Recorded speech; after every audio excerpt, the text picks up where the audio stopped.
મિત્રો, આજે આપણે વાત કરીશું એક એવી વ્યક્તિ, એક યુવા એવાન કે જે દેશભરમાં નહીં પણ વિશ્વમાં જે પ્રખ્યાત છે એવા યુવાનની વાત કરીશું કે જે 23 વર્ષની ઉંમરે આ દુનિયામાંથી જેમણે ચીર વિદાય લઈ લીધી હતી.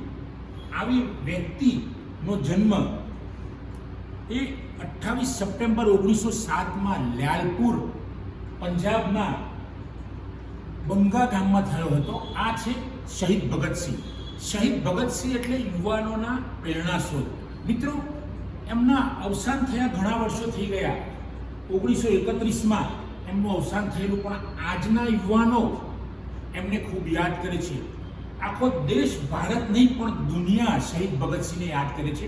કારણ કે શહીદ ભગતસિંહનું કામ હતું જનનીને બચાવવાનું, ભૂજનનીને બચાવવાનું કામ હતું શહીદ ભગતસિંહનું.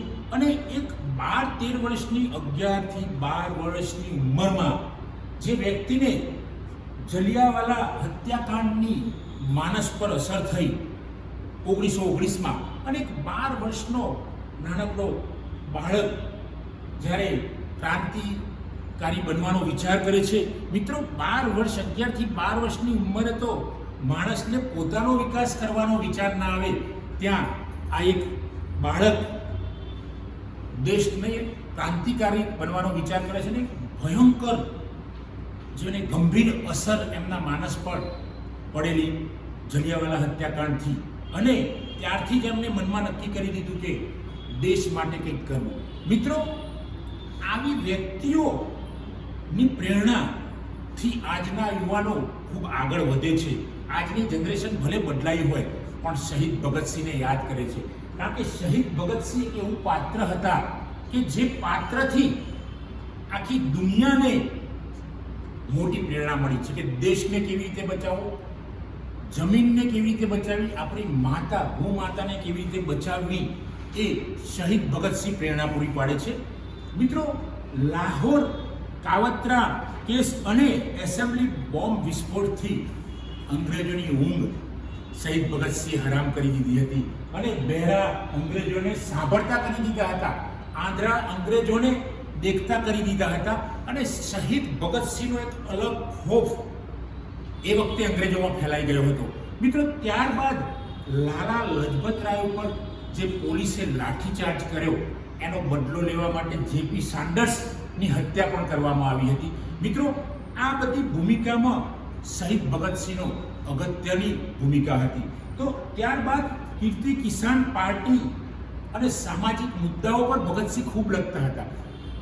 ભગતસિંહ એક સારા વાચક પણ હતા, કારણ કે એમણે અસંખ્ય પુસ્તકો વાંચ્યા હતા. એ આપણે લોકો એવું માનતા હોય કે શહીદ ભગતસિંહ એ હિંસક હતા. એવું નહોતું મિત્રો. શહીદ ભગતસિંહ બિલકુલ હિંસક ન હતા, પણ જ્યારે દેશ પર કોઈ આફત આવી પડે, જ્યારે આપણી માતૃભૂમિ પર કોઈ આફત આવી પડે, ત્યારે માણસ શું કરે? આ પ્રશ્નનો જવાબ આપણે સૌએ વિચારવાનો છે.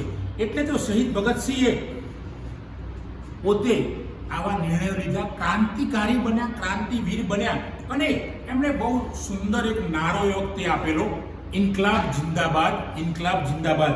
અને મિત્રો, આ નારાથી દેશની અંદર અને દુનિયાની અંદર એક જબરજસ્ત ક્રાંતિ આવી ગઈ હતી. અને એ ક્રાંતિની એ વખતે તો લોકોને ખબર ના હોય, પણ એ વખતેના યુવાનો પણ જાગી ગયા હતા, એ વખતેના વૃદ્ધો પણ જાગી ગયા હતા, એ વખતેની સ્ત્રીઓ પણ ભગતસિંહના નારાથી જાગી ગઈ હતી. મિત્રો, અને આ ભગતસિંહ અંગ્રેજોના વિશે એવું પણ કહેતા હતા, वो मुझे मार सकते हैं मगर मेरे विचारों को नहीं मार सकते. મિત્રો, એ વાત સાચી છે કે ભગતસિંહે વર્ષો પહેલા આ નારો આપ્યો, પણ આજે પણ એ સમાજમાં ગૂંજતો રહે છે કે ભગતસિંહને ભલે ફાંસી આપી દીધી, પણ ભગતસિંહ આજે પણ આપણા હૃદયમાં જીવે છે, આજે પણ ભારતમાં જીવે છે, આજે દુનિયાભરમાં શહીદ ભગતસિંહ જીવે છે. અને આ એક 23 વર્ષના યુવાને દેશની અંદર જબરજસ્ત બદલાવ આણી દીધો હતો તે વખતે. મિત્રો, આ વાત છે 23 માર્ચ 1931માં. એ દિવસ એમના અંતનો હતો, એમની ચીર વિદાયનો હતો. અને રાજગુરુ અને સુખદેવ સાથે એ દિવસે એમને ફાંસી આપવામાં આવી. ફાંસી પણ સમય કરતાં વહેલા આપવામાં આવી, પણ આ ફાંસીને આજે આપણે શહીદ દિવસ તરીકે ઓળખીએ છીએ. મિત્રો, અહીંયા આંકડાની વાતો નથી, અહીંયા કઈ સાલમાં કયા કિસ્સાઓ બન્યા એની વાત નથી, પણ શહીદ ભગતસિંહ એક એવું પાત્ર છે કે જે પાત્રથી આજના યુવાનો, કોઈક યુવાનોએ રસ્તો બદલી દીધો હોય એવા યુવાનો, કોઈક યુવાનોને રસ્તો ન મળતો હોય એવા યુવાનોને જો શહીદ ભગતસિંહનો આ વિડીયો જોશે, શહીદ ભગતસિંહ વિશેના પુસ્તકો વાંચશે, શહીદ ભગતસિંહ વિશેના જુદા જુદા વિડીયો જોશે તો એમને ખબર પડશે કે 23 વર્ષનો યુવાન નાની ઉંમરમાં જાગી ગયો હતો અને એને વિશ્વની અંદર એક અલગ છાપ ઊભી કરી દીધી હતી, વિશ્વની અંદર ભારતની એક અલગ છાપ ઊભી કરી દીધી હતી અને એ વખતે અંગ્રેજોની ઊંઘ હરામ કરી દીધી હતી. મિત્રો, જો આ શહીદ ભગતસિંહનો વિડીયો આપ સૌને પસંદ આવે એને લાઈક કરો, શેર કરો, કોમેન્ટ કરો અને મારી ચેનલ સબસ્ક્રાઈબ ન કરી હોય તો સબસ્ક્રાઈબ કરો. થેન્ક યુ દોસ્તો. જય હિન્દ, જય ભારત.